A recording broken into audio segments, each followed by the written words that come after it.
Thanks for tuning into Upward Way Podcast. If you're looking to be spiritually blessed, moved, and inspired, there is no doubt you are in the right place. On our show, guests recount their encounter with Christ and how their lives have been transformed through the grace and love of God. And now, please welcome our host. Hello and welcome to Upward Way. I am your host, Marlon Walters. My guest today, he has spent the last 25 years consulting in technology-mediated environments. He is no stranger to higher education and enjoys training, mentoring, lecturing in the areas of virtual learning, computer science, educational technology, and business strategy. Steve Lawrence, welcome to the Upward Way. Thanks for having me, sir. It is my pleasure having you. And I must also add my listeners that Steve is the husband of Lady Francine Gill Lawrence, and he's a father of 4 children. Importantly, he loves God, ministry, and the study of the Bible. So, Steve, could you just walk us through your journey as to how you came to being a Christian? That's an interesting question. I've often pondered how I'd respond to it. One of the things that is interesting about becoming a Christian is that you're always becoming a Christian. In its truest definition and in its simplest form, it literally means that you look to Christ as a perfect exemplar of how we should live and conduct our affairs. And you spend your life trying to pursue that kind of way of being, guided by God, empowered by the Holy Spirit. So in my response, even though I grew up in a church environment, a Christian family, I can honestly say that my journey with God in terms of a submission to God has been a very recent, if I'm being honest, a very recent attempt. Because there's a difference between having parents who are a part of church. You go there because that is what you know. You take part because that is what is expected. But who can truly say that they're in love with God if it's being done involuntarily? And what I've found is in my life journey, because I'm extremely stubborn and I'm very strong-headed and extremely proud and all the other unflattering things that men struggle with, I found out God had to literally cut me down to size, put me flat on my back. And that's when I was able to say, God, wherever you're going, I'm going to follow you in that direction. I can think back, this would have been end of 2012, going 2013. So I'm landing in Jamaica from Canada, first day of the year, January 1, 2013. I'm back from Canada after a failed marriage, divorce pending, just a lot of failure and misery. And I'm like, I thought I had an amazing plan, you know.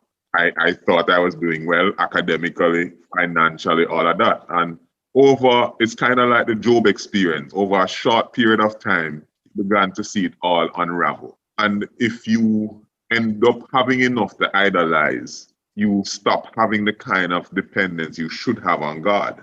And that was my journey. I was very dependent on me, my abilities, my ability to provide for myself, for my family, and that kind of thing. And that honestly separated me from God in a fulsome way.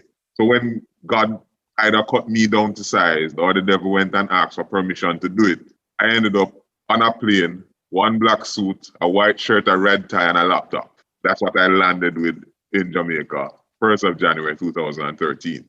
As a matter of fact, when I landed, I didn't even pay for my ticket because when I left the house, I left my banking cards, everything on the dining table saying, I will never set foot back in this place. And when I got to Jamaica, I for the first time, I felt a certain peace that only comes when you recognize that you are going to have a chance to start over from scratch. I didn't know what it would look like yet, but I was like, I don't want to build anything like what I had before. Yes, there was more finances, there were a lot of trappings and experiences that one might desire as enjoyable, but it was not fulfilling. You would feel empty at the end, you would feel alone. And that was my journey for many, many years, regardless of how many people were around me. Fast forward to sometime in February 2013, I just got up one day and said, I wonder if I could be baptized. having had that happen to me as a child, I was baptized as a child, but that wasn't my doing. That was me responding to whatever my friends were responding to. So I called a pastor who I had met, and he had been calling me and trying to have different Bible studies and whatnot. When I spoke to him about it, he said, you know what, it's interesting you should call. We have a baptism happening tonight in the middle of Napen Square, where the old police station would be. I said, okay, I will see you there. Called my parents at the time. They lived probably 10, 15 minutes away. My mother was crying.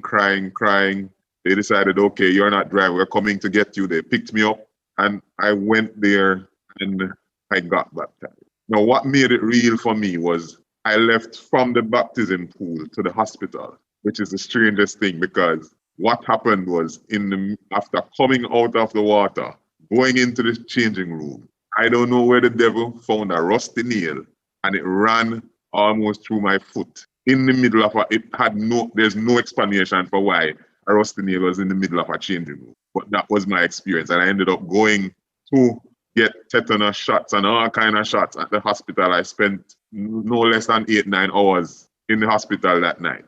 But it was my sign from God that you are protected because you're still alive, but the devil will always be around the corner trying to see how he can lead to your destruction. And the long and short of it is, since then, it's been a journey of learning to trust God regardless of what is tossed my way, learning to trust God through the uncertainties. And the biggest struggle of all, learning to give God control. Because if you have lived independently for a very long time, letting go of the steering wheel and allowing God to take control, it's not easy. It's difficult. It's one of the most difficult things. And that has been my journey. But since giving God control, I have seen him rebuild my life. Unlike anything I would have dreamt. I have an amazing wife who is involved in ministry, both in her work in the healthcare sector and also for church. My children are growing. No child is perfect, but we pray for them and we give them to God every day in prayer, saying they are yours, grow them, protect them, because as good as a parent you might think you are, you cannot protect a child from everything. So we have children 12, going 16, 19 and 20. So it's a full spectrum, 2 in university, 1 on the way to high school, 1 in high school. It's an interesting journey, parenting, but that's another interview. But God has been with me. He has rescued me from so much, and especially from myself. Amen. That is quite a journey. It's quite a journey. It is really interesting. Now, you mentioned when you went back to Jamaica, you said the 1st of January 2013. You didn't really know where you would go, how things would work out, but you said there was a certain peace that fell over you. What were your fears? Because obviously there must have been some fears. What were your fears as you look toward the future? What were your concerns? I left high school at about 15. I couldn't go to university immediately because in Jamaica it was not legal to attend until you were 16.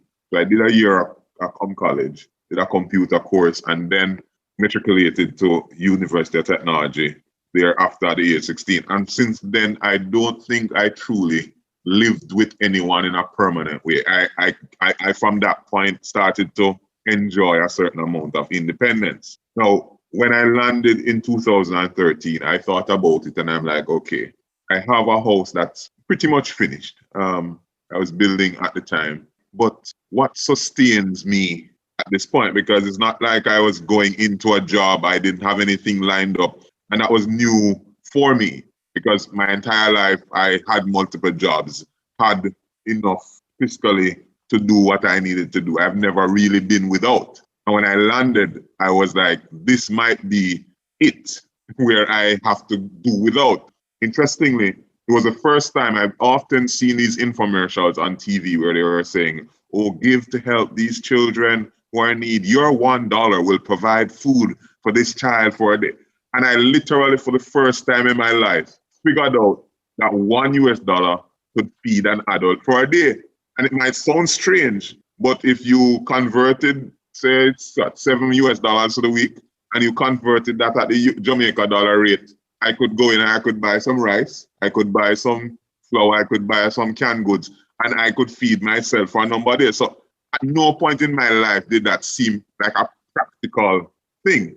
But what happened with me being at that point jobless because I had not started to seek employment and not sure what the next move is, because when you have lost everything, your plan, you were married, you all that stuff, and you have lost, you're like, I'm not sure I'm good at this planning thing anymore. You stop trusting yourself. But that was ultimately required to start trusting God. Wonderful. Trusting God. And that is a point that cannot be overemphasized. Trusting God. And I love the analogy you use where $1 can feed a family. Yes, sometimes we don't stop to think about these infomercials. But when you are faced upfront and center with the situation in your life, you are able to appreciate even more. Now, you talk about growing from, let us say, the last 7 or 8 years. Now, how do you actively pursue your own spiritual growth? I missed the question. Go again. How do I actively pursue? How do you actively pursue your own spiritual growth? That's an interesting question. Pursuing my spiritual growth is really waking up each day, accepting that I'm imperfect, that I have had experiences that were not necessarily God's desire for my life, but I still pursue them. And I have to face the challenges surrounding these actions, these decisions, these outcomes. And just recognizing that God is needed in my decisions going forward. So as much as is possible, I try to have these conversations with God about what to do, where to go, how to do it. Because I don't trust myself anymore. And I clearly began to understand when the Bible says, lean not to your own understanding. Because I know that my decisions have failed me before. My pursuits have failed me before. And I've had to just depend on God and see what He has done in terms of rebuilding and rebranding and just providing. So the biggest thing for me is remembering God, His faithfulness, and also just accepting that His promises are true. And that has been my daily rehabilitation and my daily encouragement. No matter how it looks, no matter how it sounds, God is working somewhere in it. And that's what has kept me going. All right. Just to piggyback a little on your story, you spoke about being independent, putting your plans in motion and all of that. And at the end, you could say it all came crashing down. Now, what would have been maybe one of your greatest challenges that you really had to overcome? It could be within the last 6-7 years, or it could be within your life itself. What would have been one of the greatest challenges that you had to overcome? And then maybe a little insight as to how you were able to overcome. That's a long list of things, of challenges. I think my primary challenge has been unbelief. There were many times where I could not understand what trusting God meant. If you have not spent a lot of time doing that, it's kind of foreign territory to you. So you do it when you make a conscious effort, but it's not default. And, I remember much older people in the faith it's as if they live and they breathe God, everything God, God, God. And for me, I found I had to deliberately bring my mind to a place where I would seek God's permission, seek God's input. So my biggest struggle has been a belief in God, one, and giving over control. The dependence piece has been my struggle because it runs completely contrary to my need to feel independent. So that has been one of my biggest struggles. Right now, one of my other big struggles is my study life. Outside of study of the word, I've been a part of academic preparation in a particular area for a very long time. And it seems as if every time I go down that road and the degree is in sight, something derails it. And whether it is a challenge with a professor, and I'm like, you know what, I don't need this, call it quits, or whether it's a family challenge and you have to prioritize based on your listing what your time and resources, or it may even be my mental state. I've been, I struggle with an attention deficit, and this has been all my life. So there are times when I no longer get joy from the pursuit, but I'm like, I've come this far, the end is in sight. So right now, one of my biggest struggles is getting to the end of something that is not very far away, but I've just gotten to the point where I'm like, I don't even know if I have the interest anymore. So when you pray, my brother, pray me through to the finish line, because it is in sight, but I think I've lost the love for it. And I think I need some prayer with that one. Well, you can definitely count on me to pray. I have a concept that maybe I created or it was out there, but the concept is simply this. If you're on your way to a particular destination, as long as you remain on course, then you're going to get to the destination. So it doesn't matter how long it takes, you will get there. So my encouragement would be, just continue along the road, along that path. Or another popular thought is that detours may mean delay, but not denial. So definitely I will be praying on that end. Now, what Bible verse or maybe song or even book that you have read or listened to, you would say would have had maybe the biggest impact on your life? If it has to do with secular text, I remember reading a novel many years ago. I think it was written by a Van Kempen or something to that. It was called Fourth Reich, and it was written about the end time. It was painting Adolf Hitler into a future end time event. And I read this really young, and it bothered me for a very long time. So even without having a full concept of a revelation of the Bible, I had this ongoing running dialogue in my mind about what this reality could be like if evil got to the point where it was just beyond control. Then the Bible made it clear to me that those atrocities are in the pipeline to come, and we must be ready. Whether we're alive, if we're alive, we're lucky because we can keep preparing and keep helping others to find Christ. If we go at any time in Christ, then the next time we awaken, we will be a part of the reward of walking across that sea of glass. And that has given me comfort. So the Bible has been a very pivotal book in my life. As academic literature, it's real life. It's not sanitized, it's not pretentious. It is telling you how people lived when they were on and off with their relationship with God. And you can clearly see when a person drifting from God, or it affected their lives negatively. And when they entered into contracts with God, when they entered into covenants with God, how it would lead to them claiming his promises. So the Bible has been amazing for me. What I've fallen in love with over the last year primarily is Exodus 14:14. And it's really a text that reminds me that I am not the one that's fighting. Because sometimes you can feel overwhelmed. Sometimes you can feel as if you don't have the resources or the tools or the training, whatever it is you think your deficit is. But what Exodus 14:14 does for me, it gives me the perspective that I have a partnership with a force that is way more powerful than anything I could possibly face. And that gives me great comfort. So true. I love that assurance that the Bible indeed has given.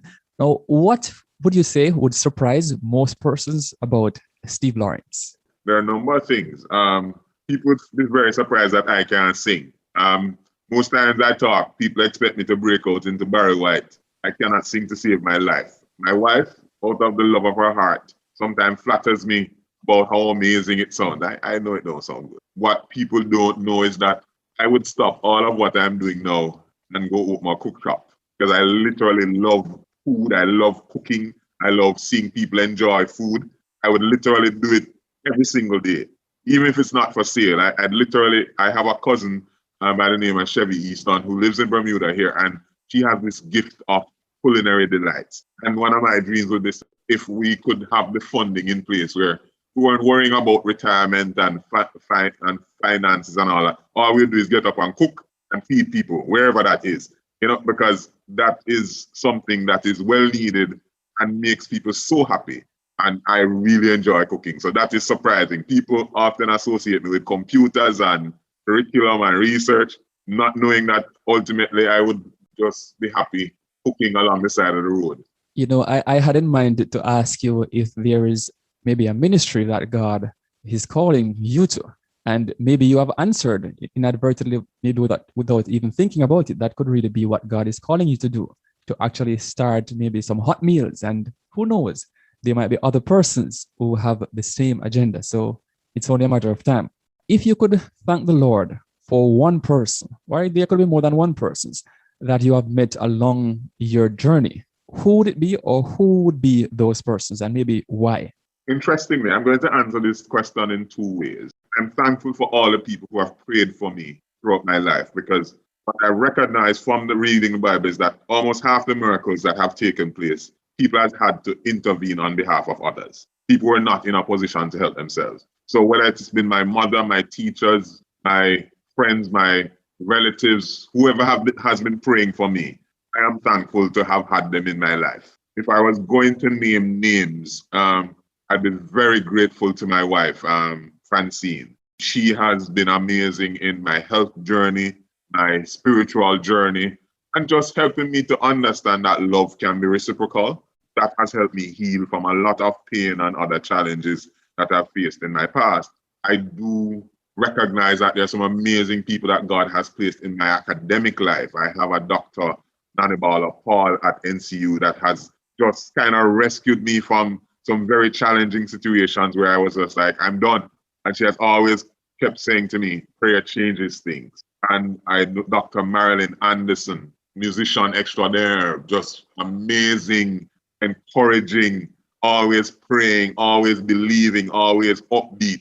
No matter how difficult it was when I worked with her, whether she was the vice president of academic administration or the acting president, whatever different role she was filling, she was always just pouring into lives. And that made me understand that, it's a big role of the Christian journey to just find others to pour into. So those are some of the people that have impacted me in ways that are, immeasurable. Their prayers, their support, their love has been amazing. I'm really happy that you mentioned some of those persons who have poured into your life, who have been encouraging, because there are times when we look at persons who appear strong. You are obviously a very talented person and you would have had your life mapped out in so many different ways. But even with all of that planning and with all of that talent, sometimes we really need a shoulder to lean on. So what advice would you give to some persons who would look at maybe a university professor, a pastor, or someone in leadership and say, oh, this person doesn't need my prayer, this person doesn't need my encouragement? What would you say to this individual? One of the things, I'll give the same advice that Dr. Paul has always given me. Prayer changes things. And when you look at, for example, a story like a story of Job. Job was going along. He had a perfect life. Everything seemed fine. He was doing very well. He had everything that you think an adult should have. He had resources, family, whatnot. However, the devil got permission to test his love of God. And we should never underestimate what access or what test a person is going through at different points. Many people have lost relatives during this pandemic. Different things have occurred in family lives that have caused so much chaos and pain. And people are going through it and just holding it together as best as they can. So my thing is, anybody who you have an opportunity to pray for, make the effort and pray. That's my thought. Just make the effort and pray, because it is always needed. It can never be too much, and prayer changes things. All right. You also shared earlier about the fact that though you are in, let us say, information technology, the field of information science, that it's not your only love. What profession, apart from your own, would you say I would love to explore sometime in the future? I know you shared a little earlier about cooking. Well, to be honest, if I think about it, even from very early, I love the study of people. So I am a person who will sit and I will study my environment, and it's almost a profiling of everybody that's around me. So I think if I were living my life again, I'd have ended up being a clinical psychologist of sorts. I really love the help that can be afforded to those who subscribe to that kind of support. Because mental health is not painful for the person who is going through it, but they can really use some help. And I really would love to spend some time just being a part of that support network for those who need the help. I've seen parents struggle with children with addictions and drug abuse. And I think I'd also like to be a part of public counseling and support, whether it's for the kids or even the parents dealing with these, the fallout of these lifestyle choices of their children. So I see if I wasn't doing what I'm doing now, I'd probably be working as some kind of counselor of sorts, because I think there's value in that and it can really help lives to be more optimal. My final question to you today is this one. What would be your advice to someone who might be struggling with the whole concept of God, or they're struggling with their own, relationship with God? What advice would you give them as a means of encouraging them along the faith? Human beings love stories. That is why novels are sold. That is why newspapers are sold. That is why people read others' timeline. People are on Facebook and whatnot. People read way more than you think. People claim that, some research will say that reading has fallen. The truth is people are absorbing a whole lot more just from multiple sources and not all of it academic. Spend time reading the Bible if you are inclined to it, because it will show you people living their real lives and the things that God does when they submit to Him. If they're struggling with lifestyle or habits or any challenge God to change you and submit to Him and see if He does it. Because I can almost guarantee you cannot spend time with God and remain the same. You're always transformed by Him. If a person struggles with the belief of God, most of the time it's because they're looking at other human beings. Because we're a very poor marketing campaign for God. Human beings mess up so many times that if human beings are looking to other human beings, for example, they're going to be very depressed and very disappointed. My advice would be, look to God. Look to the perfect example. Look at how Christ walked, how kind He was, how open He was to the sharing with others, how He involved Himself in just the everyday life of others. So spend time with God. Spend time learning about God.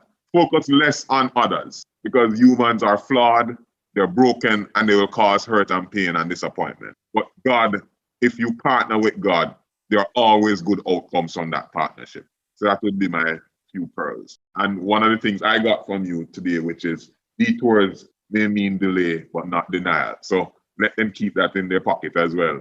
Some things may be detouring them. It might be sending them left or right. But if they focus on the fact that God has promised to provide and to guide, can just submit to Him, and He will take us to the destination which He intends for us to be at. Quite a mouthful of gems. I must say thanks for taking the time out to share with us your story today.